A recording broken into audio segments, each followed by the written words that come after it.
Hello dears, welcome back to silent learning. Akhila miss ആണ്. So yes, നമ്മൾ എല്ലാവരും LSSന് വേണ്ടിയിട്ടുള്ള പ്രിപ്പറേഷൻസ് ഒക്കെ സ്റ്റാർട്ട് ചെയ്തിട്ടുണ്ടായിരിക്കും. നമുക്കറിയാം, വളരെ കുറഞ്ഞ ദിവസങ്ങൾ മാത്രമേ ഇനി നമ്മുടെ മുമ്പിലുള്ളൂ. അപ്പോഴേക്കും നമുക്ക് എന്ത് ചെയ്യണം? നമുക്ക് പഠിക്കാനുള്ള എല്ലാ കാര്യങ്ങളും കവർ ചെയ്യേണ്ടതുണ്ട്. സിലബസ് കവർ ചെയ്തിട്ട് ക്വസ്റ്റ്യൻസ് ഒക്കെ മാക്സിമം നമുക്ക് പ്രാക്ടീസ് ചെയ്യണം. സോ ഇന്ന് മിസ് വന്നിരിക്കുന്നത് ചില പ്രധാനപ്പെട്ട കാര്യങ്ങൾ അല്ലെ LSSുമായിട്ട് ബന്ധപ്പെട്ട് നമുക്ക് പഠിക്കാനുള്ള ചാപ്റ്റേഴ്സിൽ നിന്ന് തന്നെയുള്ള ചില ക്വസ്റ്റ്യൻസ് നിങ്ങളുമായിട്ട് ഡിസ്കസ് ചെയ്യാൻ വേണ്ടിയിട്ടാണ്. അപ്പൊ നമുക്ക് നോക്കാം. മക്കൾ വീഡിയോ സ്കിപ്പ് ചെയ്യാതെ കാണുക. LSS എഴുതുന്ന നിങ്ങളുടെ എല്ലാ ഫ്രണ്ട്സിനും അയച്ചു കൊടുക്കുക. ആദ്യത്തെ കാര്യം ഇതാണ്, ദ കിങ് ഓഫ് ബേർഡ്സ് അല്ലെ, നമ്മുടെ പക്ഷികൾക്കിടയിലുള്ള രാജാവ് എന്നറിയപ്പെടുന്നത് ആരാണ് എന്ന് ചോദിച്ചു കഴിഞ്ഞാൽ നമ്മുടെ ആൻസർ എന്താണ്?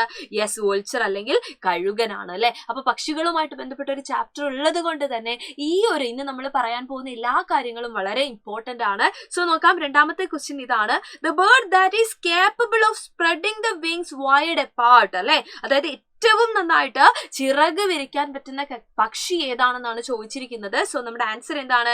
വാൻഡറിംഗ് ആൽബട്രോസ് എന്ന് പറയുന്ന പക്ഷിയാണ് നമ്മുടെ ആൻസർ ആയിട്ട് നമ്മൾ എഴുതേണ്ടത്.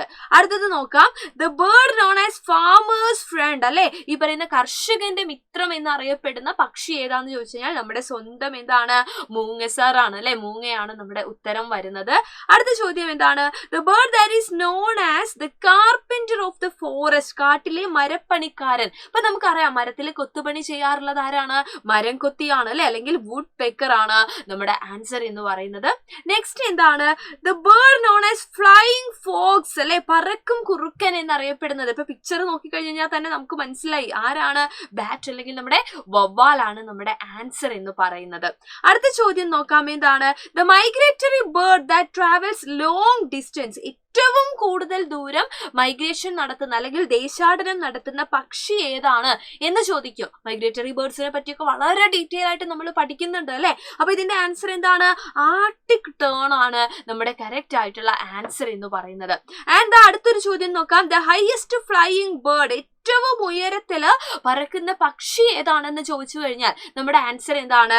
യെസ്, എന്താണ്? റുപ്പൽസ് ഗ്രിഫൺ വോൾച്ചർ ആണ് അവിടെ നമ്മൾ എന്ത് ചെയ്യേണ്ടത്? ആൻസർ ആയിട്ട് പറയേണ്ടത്. അപ്പൊ കൃത്യമായിട്ട് ആ ഫുൾ നെയിം തന്നെ നമ്മൾ എന്ത് ചെയ്യണം? അവിടെ മാർക്ക് ചെയ്യണം. ഇതുപോലെ ഒരുപാട് കാര്യങ്ങൾ അല്ലെ, ഒരുപാട് കാര്യങ്ങൾ നമുക്ക് പഠിക്കാനുണ്ട്. ക്രിസ്മസ് എക്സാമിന്റെ മാത്രം ചാപ്റ്റേഴ്സ് പോരാ, നമുക്ക് ആനുവൽ എക്സാമിന്റെ ഉൾപ്പെടെയുള്ള കാര്യങ്ങൾ പഠിച്ചിട്ട് വേണം LSS എക്സാം എഴുതാൻ അല്ലെ. LSSലേക്ക് എന്നാൽ ഇനി കുറച്ച് സമയം മാത്രമേ ഉള്ളൂ താനും. അപ്പൊ നിങ്ങൾക്കറിയാം, നമ്മുടെ ബാച്ചിനെ പറ്റി നിങ്ങൾക്ക് എല്ലാവർക്കും വേണ്ടിയിട്ടുള്ള ബാച്ച് തന്നെയാണ് അല്ലെ. അപ്പൊ ആ ബാച്ചിൽ ഇപ്പൊ അഡ്മിഷൻ നടന്നുകൊണ്ടിരിക്കുകയാണ്. നിങ്ങൾക്ക് വേണ്ടിയിട്ട് ഒരു മെഗാ ഓഫർ ഉണ്ട്. അതായത് ഇപ്പൊ നിങ്ങൾ ജോയിൻ ചെയ്യുകയാണെങ്കിൽ 30% ഡിസ്കൗണ്ടോട് കൂടിയിട്ട് നിങ്ങൾക്ക് എന്ത് ചെയ്യാൻ പറ്റും? നമ്മുടെ ബാച്ചിൽ ജോയിൻ ചെയ്യാൻ വേണ്ടിയിട്ട് പറ്റും. അപ്പൊ മക്കൾ എന്താ ചെയ്യേണ്ടത്? ഒന്നുകിൽ താഴെ കാണുന്ന നമ്പറിൽ നിങ്ങൾക്ക് കോൺടാക്ട് ചെയ്യാം. അതല്ലാന്നുണ്ടെങ്കിൽ നമ്മുടെ സൈലം ലേണിംഗ് ആപ്പ് ഡൗൺലോഡ് ചെയ്തിട്ട് MEGA30 എന്ന് പറയുന്ന ഒരു കൂപ്പൺ കോഡ് യൂസ് ചെയ്താൽ മതി. നിങ്ങളുടെ പാരന്റ്സിന്റെ അടുത്ത് പറഞ്ഞിട്ട് എത്രയും പെട്ടെന്ന് തന്നെ എന്ത് ചെയ്യുക? നമ്മുടെ ബാച്ചിൽ ജോയിൻ ചെയ്യുക. അവിടെ നിങ്ങൾക്ക് കംപ്ലീറ്റ് ഫ്രീ ആയിട്ട് നിങ്ങളുടെ LSSനുള്ള തയ്യാറെടുപ്പുകളും ചെയ്യാനായിട്ട് സാധിക്കും. സോ മാക്സിമം നിങ്ങളുടെ ഫ്രണ്ട്സിനൊക്കെ ഷെയർ ചെയ്ത് കൊടുക്കുക. ആൻഡ് നമ്മുടെ വീഡിയോ ഇഷ്ടപ്പെട്ടിട്ടുണ്ടെങ്കിൽ ലൈക്ക് ചെയ്യുക. അതുപോലെ പറഞ്ഞ കാര്യങ്ങളെല്ലാം നോട്ട് ചെയ്ത് വെക്കുക. ഇതുപോലെയുള്ള ഇൻട്രസ്റ്റിംഗ് ഫാക്ട്സ് അല്ലെ, അതുപോലെ ക്വസ്റ്റ്യൻസ് ഒക്കെ ആയിട്ട് നമുക്ക് വീണ്ടും കണ്ടുമുട്ടാം. അതുവരെ എല്ലാവർക്കും thank you so much and by.